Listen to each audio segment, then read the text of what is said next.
Olá, galerinha do sétimo ano, tudo bem com vocês? Eu espero que sim, comigo também está tudo bem. E hoje nós vamos dar início ao capítulo 12, As Artes da Moda. Bom, e aí a apostila de vocês começa com o seguinte: moda e arte na história. A história da arte conta a história da moda. E a moda também conta a história do mundo e das pessoas. Por exemplo, vocês já viram fotos antigas de seus familiares? Como é que foi essa reação aí? Nossa, que roupa horrível! Que penteado é esse? Olha esse cabelo! Olha esse detalhe! Como é que vocês interpretaram aí as roupas de uma outra época, tá? Vocês perceberam como se modifica a forma como as pessoas se vestem em cada época? Por exemplo, a época em que vocês nasceram, o pai e a mãe de vocês vestiam roupas semelhantes a que eles vestem hoje? Ou não? Será que isso já se alterou? Ou quando vocês olham fotos dos avós de vocês, dos bisavós de vocês, como é que é olhar essas fotos aí, tá? Pelas roupas, nós podemos analisar o período, então, que uma imagem retrata, e por meio delas nós investigamos muito o contexto histórico e suas características sociais e culturais. Observe, por exemplo, a imagem a seguir e antes de ler a legenda, procure deduzir de que época são essas pessoas retratadas. Será que a gente usa roupa semelhante ao que está aí nessa obra? Sim ou não? E segundo, a que classe social essas pessoas pertencem? Será que elas são umas pessoas marginalizadas? Será que elas são pessoas ricas? Será que elas são pessoas tipo a professora Mireia? Como é que elas são aí? O que vocês acham, tá? Bom, a maioria das pessoas, elas veem os suntuosos vestidos do passado como os trajes de épocas, como se tudo fosse a mesma coisa e os séculos da moda fossem os mesmos. Porém, percebemos diferenças que dizem muito sobre cada período. Então, em cada período, mesmo sendo esses vestidos aí de época, como é que era? De qual época ele é? Que época ele está retratando? Vocês já devem ter visto, por exemplo, novelas de antigas, né? Que mostram esse tipo de vestido muito grande, vestido, né? Que deve ser muito desconfortável, o que a gente conhece hoje, né? Ou mesmo essas roupas aqui, ó. Períodos em que ficaram conhecidos como os elisabetanos, tá? Olha esse tipo de roupa aqui. Será que isso é confortável ou será que isso é desconfortável? Olha esse vestido aqui, ó. Será que é confortável ou desconfortável, tá? Então ele fala, sobretudo pela roupa da mulher na imagem de abertura, podemos obter algumas informações sobre a moda e os seus significados no período do Renascimento.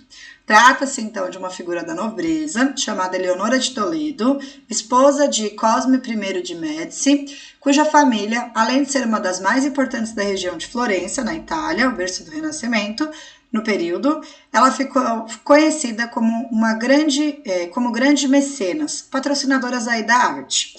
Não é à toa, então, que existem diversos retratos dos Médicis feitas pelos principais artistas do Renascimento, que eram os artistas lá da época da Itália, tá? Então, a gente tem de novo a imagem lá do início da apostila, e aí, né, ele fala que é Leonora de Toledo e o seu filho Giovanni de Médici, feita em 1545 e é um óleo sobre tela. Então ele fala o seguinte, o gesto de Eleonora e a estampa com base na planta do romã significam seu papel de mãe. Então a estampa do vestido dela tem um significado, tá? Seu vestido de tecido brocado é ricamente decorado com arabescos pretos, além de acessórios de ouros, pérolas e outras joias, que indicam então que essa pessoa é uma pessoa nobre, é uma pessoa rica, tá? Isso mostra, além do poder econômico da família, que o retrato foi feito em uma ocasião especial, já que era mais comum que os nobres como Eleonora utilizassem roupas mais sombrias, de veludo e de cetim e de cores lisas, tá? Então eles não tinham essas estampas aí no geral, tá? De fato, o retrato ele era uma encomenda oficial de Cosme I de Médici para apresentar seu herdeiro e para demonstrar a sua estabilidade em seu governo. Então ele queria mostrar o seu filho aí, né, que é o seu sucessor, e demonstrar a estabilidade aí do governo como um todo. Bom, e aí ele fala, né? Você se lembra de situações atuais em que as pessoas são retratadas com roupas que demonstrem valores, como os do retrato de Eleonora de Toledo? Tem alguma roupa que vocês falam, nossa, olha essa roupa dessa pessoa, essa roupa é caríssima. Ou não? Vocês acham que todo mundo usa o mesmo tipo de roupa? O que vocês acham aí? Roupas podem hoje traduzir poder? Será que a gente, só de olhar para uma pessoa, a gente fala, nossa, essa pessoa é rica? Ou será que ela pode estar enganando a gente, falar que é rica e não é rica, né? Existem hoje muitos trapaceiros por aí com essa ideia da roupa, né? Então, compartilhe suas ideias com os colegas e professor. E aí ele vai falar de uma outra, que é a Rainha Elizabeth I, tá? E aí ele fala o seguinte, contemporânea aos anos do Renascimento, em que viveu a família Médici na Itália, a Rainha Elizabeth I, da Inglaterra, ela foi uma presença marcante para a história da moda, levando seu contexto a se destacar na história do período elisabetano. A gente já vai ver por que chama elisabetano, tá? Havia naturalmente, naquele momento histórico, diferenças entre a moda da Itália e também a moda da Inglaterra. Mas alguns elementos traziam significados em comum para a cultura de ambos, os lugares e para outros países europeus. Então, se vocês notarem aqui, esta é uma roupa da Inglaterra. Então, ela tem características diferentes do que, por exemplo, as roupas da Itália, tá? E ele fala o seguinte, a nobreza, em geral, usava roupas que, além de carregarem símbolos da riqueza, como tecidos refinados, joias, bordados e uma grandiosidade imponente, elas demonstravam a mobilidade das pessoas ricas, que era muito diferente daquela época das pertencentes às classes mais nobres. Então, quanto mais rico você fosse, você tinha que se enquadrar dentro deste perfil de rico, tá? Isso porque nobres não precisavam se mover para os trabalhos braçais e, portanto, poderiam se conservar os mais estáticos possíveis e altivos possíveis também, tá? Então, aqui a gente tem um exemplo de saiote, de armação, num estilo dessas roupas aí dessa época, tá? Então ele fala, o vestido das mulheres contavam com várias camadas por baixo das camadas aparentes, incluindo o que eles chamam então de enchementos, que aumentavam a região do quadril e que se pareciam como almofadas cilíndricas, e uma espécie de saiote com aros circulares de material rígido que deixavam a saia armada chamada fartingale, tá? É legal a gente pensar que hoje em dia esse tipo de armação ele é muito usado em vestidos de noiva. Não sei se vocês já viram ou não, mas ela tem uma armação semelhante, tá? Na parte de cima, então, desse tipo de vestido, eram usados o que eles chamam de corpetes, amarrados para comprimir o tórax e a cintura, endurecendo a postura e deixando-a das maneiras mais eretas possíveis, tá? Mais retinho possível aí. Não sei se vocês já viram em novela, geralmente mostra uma pessoa amarrando a ideia do corpete aí atrás para poder dar essa ideia de sustentação nessa parte do corpo, tá? Na moda elisabetana, ainda por cima, os rufos eram parte essencial. Com o seu volume de tecido drapeado em volta do pescoço, eles conferiam uma posição altiva da cabeça. Então aqui a gente tem um rufo, isso é elisabetano, esse rufo era usado no pescoço da moça, tá? E aí a proposta era, porque eles eram de alto poder aquisitivo, então é como se eles não conseguissem olhar para baixo com essa ideia do rufo elisabetano, tá? Avançando um pouco no tempo, temos exemplos muito interessantes de mudança da moda do século XVIII. A pintura de Jean-Honoré Fragonard, por exemplo, ela retrata as pessoas, as roupas relacionadas ao estilo rococó e a moda influenciada por Maria Antonieta, rainha da França. E agora a apostila de vocês vai contar um pouquinho da história da Maria Antonieta, tá? Então ele fala o seguinte, é importante lembrar que grande parte das pessoas retratadas por pintores antes do século XIX eram de classes mais altas, mesmo porque eram elas que tinham poder financeiro para encomendar os seus trabalhos aí. Dessa maneira, os registros da vestimenta utilizada por pessoas do povo são menos frequentes, ainda que existam e tenham grande importância. Então, o que acontecia? Quem era retratado aí nos quadros? As pessoas mais ricas, porque elas tinham condições de comprar este quadro do artista. Já os mais pobres não tinham essa condição, então, por diversas vezes, não há esse registro de pessoas mais pobres, como eram essas roupas das pessoas mais pobres. As roupas que exigiam pouca mobilidade, elas demonstravam, então, status sociais. Como é o caso do século XVI, ainda faziam parte da moda europeia da nobreza do século XVIII, mas com algumas modificações.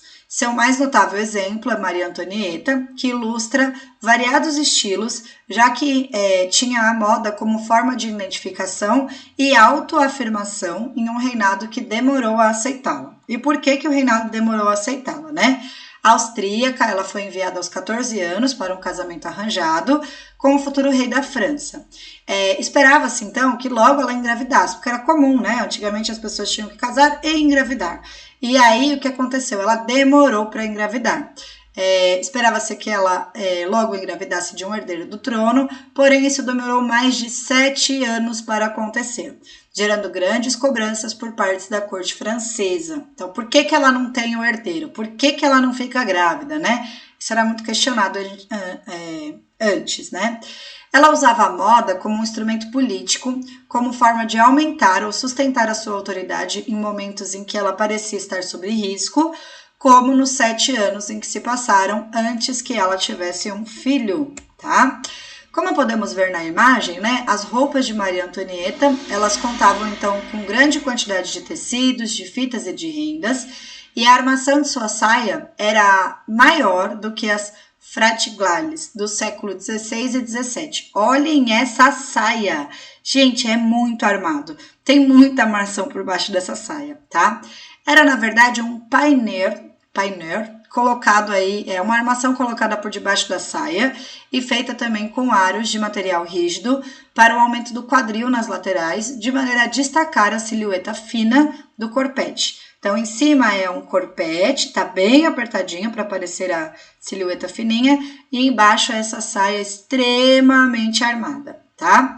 Outro interesse da moda de Maria Antonieta eram seus penteados, chamados de puffs, gigantes, armados e preenchidos com arames, lãs ou crinas de cavalo e ornamentados com penas, fitas, pérolas e flores. Então imaginem este penteado aqui, gente, quanto tempo que não demorava para ser feito, né?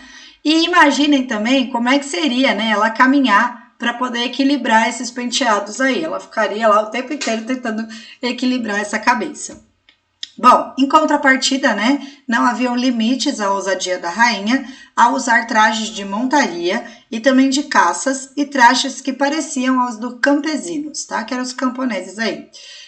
Eles eram basicamente a parte de baixo dos vestidos formais, porém eles eram mais elegantes e em momentos de diversão, com as suas damas de companhia, eles usavam esse tipo de traje, tá? Se fosse nos dias de hoje, diríamos que Maria Antonieta seria considerada uma fashionista, ou seja, uma influenciadora de moda, por sua versatilidade e estilo ao se vestir. Então, ela usava diversos vestidos aí completamente diferentes um do outro.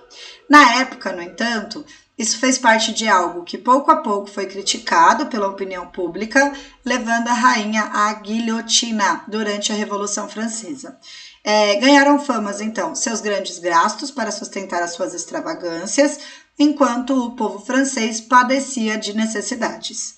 A opulência dos trajes de Maria Antonieta nos remete, portanto, a belíssimos visuais para a moda e para as artes, mas também as questões de desigualdades sociais intrínsecas a governos alienados das necessidades dos povos.